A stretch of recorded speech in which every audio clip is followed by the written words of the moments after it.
देख रहे हो शैलेश एक्स हॉरर। नमस्कार दोस्तों, मैं हूं शैलेश और आप देख रहे हैं शैलेश एक्स हॉरर। दोस्तों, अगर आप इस चैनल पर पहली बार आए हैं तो हमारे चैनल को अभी सब्सक्राइब कर लीजिए और साथ में बेल आइकन को ज़रूर प्रेस करें, जिससे हमारे सभी नई वीडियो सबसे पहले आप तक पहुंचे। तो चलिए दोस्तों, इस कहानी को शुरू करते हैं। उस रात मुझे नाइट ड्यूटी मिली थी। अस्पताल की तीसरी मंजिल पर बिजली अचानक चली गई। इमरजेंसी लाइट की पीली रोशनी में वार्ड के कोने ऐसे दिख रहे थे जैसे वहां कोई खड़ा हो और मुझे घूर रहा हो।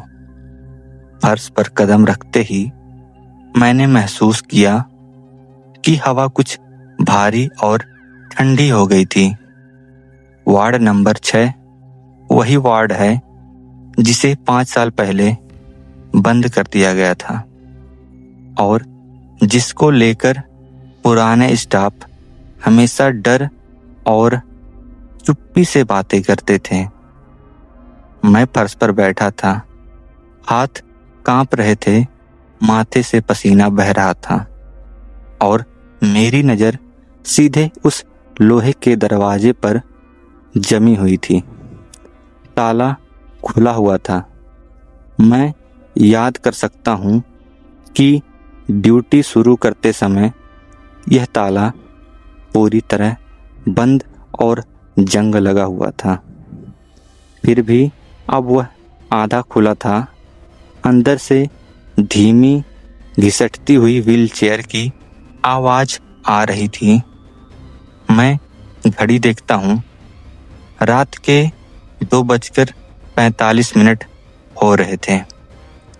ठीक वही समय जिसके बारे में पुराने स्टाफ फुसफुसाते थे। तीसरी मंजिल हमेशा से वीरान रहती थी। यहाँ सिर्फ मैं और डॉक्टर नीलकंठ शर्मा रहते थे।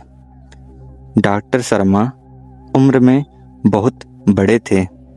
चेहरे पर थकान और आंखों में अनुभव था। वे कम बोलते थे और कभी हंसते नहीं थे। उन्होंने मुझे पहले ही दिन चेतावनी दी थी कि वार्ड नंबर 6 के पास बिना काम के मत जाना। पहले हफ्ते मैंने सब कुछ नज़रअंदाज किया था, लेकिन दूसरे हफ्ते से चीज़ें अपने आप बदल गईं। हर रात 2:17 पर तापमान अचानक नीचे गिर जाता। मेरी सांसें धुंधली लगने लगती और उस बंद वार्ड से मॉनिटर की बीप सुनाई देती थी, जबकि वहाँ कोई मशीन थी ही नहीं। एक रात मैंने हिम्मत करके डॉक्टर शर्मा की तरफ देखा। वे नर्सिंग स्टेशन पर खड़े थे, टॉर्च हाथ में लिए, आंखें सीधे वार्ड नंबर 6 पर टिकी हुई थी। डर नहीं, बल्कि ऐसा लगता था जैसे उन्हें पता था कि अंदर क्या है। मेरी रूह कांप गई। 3 दिन पहले मैंने अलमारी में एक पुरानी फाइल देखी। Ward number 6 restricted. फाइल खोली और पढ़ा। रिपोर्ट में लिखा था कि 5 साल पहले मानसिक रोगियों के लिए एक प्रयोगात्मक इलाज चलाया गया था, जिन्हें बांध कर रखना पड़ता था।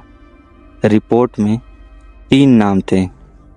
पहला काटा हुआ था, दूसरा नाम ढका हुआ था और तीसरा नाम था मरीज संख्या नंबर 3। पहचान गोपनीय रखी गई थी और साइन था डॉक्टर नीलकंठ शर्मा की। उस रात मैंने पहली बार 2:17 पर कराहने की आवाज़ सुनी थी। रोने की नहीं, बल्कि दर्द में कराहने की। यह आवाज़ उसी वार्ड से आ रही थी। उस समय मुझे समझ आ गया कि वार्ड जीवित है। वर्तमान में मैं तीसरी मंजिल पर खड़ा था। डॉक्टर शर्मा मेरे पास खड़े थे। उनकी आंखों में पहली बार माफी दिख रही थी। हर रात मेरी नींद टूटने लगी थी। 2:17 पर मेरी आंख अपने आप खुल जाती थी।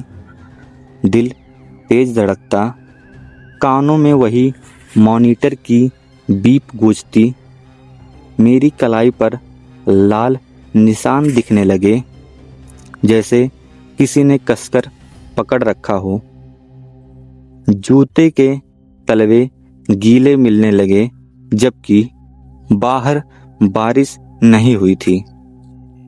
एक रात डॉक्टर शर्मा ने मुझे अपने कमरे में बुलाया। वहां मैंने स्ट्रेचर देखा, सफेद जंग लगे पहियों वाला। कोई शरीर नहीं, सिर्फ निशान जो मेरी तरफ बढ़ रहे थे। मरीज संख्या 3 अब वहां था। डॉक्टर शर्मा ने फाइल खोली और उस फाइल में लिखा था, रोगी अब मानसिक रूप से स्वतंत्र हो गया है। शारीरिक रूप से नष्ट नहीं, लेकिन दिमाग की सीमाएं खत्म हो गई हैं। जब मैं स्ट्रेचर के पास पहुंचा, मुझे महसूस हुआ मरीज संख्या 3 अब मेरे अंदर है। सांसें मिली, दिल की धड़कनें भी मिली, स्मृतियां मिली। डॉक्टर शर्मा ने राहत की सांस ली। वार्ड का रहस्य सुरक्षित था और मैं नया शिकार बन गया था। अस्पताल के अगले व्यक्ति के इंतजार में अस्पताल के बाहर रात का सन्नाटा कायम रहता था। तीसरी मंजिल पर बीप बीप की आवाज आती है, जो कभी मर नहीं सकती, जो हमेशा किसी का इंतजार करेगी। दोस्तों, ये कहानी आपको कैसी लगी कमेंट करके बताइए। अगर यह स्टोरी आपको पसंद आई हो तो वीडियो को लाइक और मेरे चैनल को सब्सक्राइब जरूर कर लीजिएगा। मैं ऐसा ही हॉरर स्टोरी लाता रहूँगा। तो चलिए कल मिलते हैं किसी नए हॉरर स्टोरी के साथ। तुम देख चुके हो शैलेश एक्स हॉरर।